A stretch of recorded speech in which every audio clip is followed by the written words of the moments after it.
పట్టభద్రుల ఎన్నికల తీరును అవమానిస్తున్నటువంటి కేటీఆర్ పై కేసు పెట్టాలని మల్లు రవి ఫైర్ అయ్యారు. కేటీఆర్ కి చరిత్ర తెలియని వ్యక్తి అంటూ ఆయన విమర్శించారు. పరిపాలన చేతకాని వ్యక్తి అంటూ మండిపడ్డారు.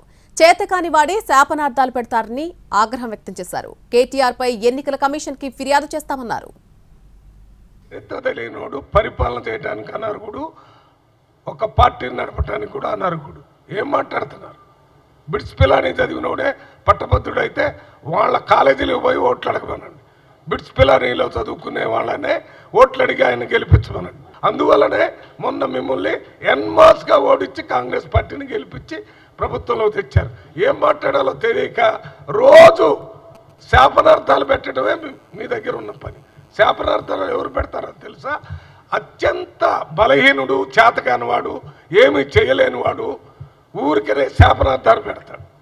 బలమైన వాడు ఆరోపణలు చేస్తాడు, నిరూపిస్తాడు, యుద్ధం చేస్తాడు. అదేం లేదు నీ దగ్గర. తీవ్రంగా ఖండిస్తున్నాను. ఈ మాటలను విత్డ్రా చేసుకోవాలి. నువ్వు పట్టభద్రులకు జరిగేటటువంటి ఎన్నికల్ని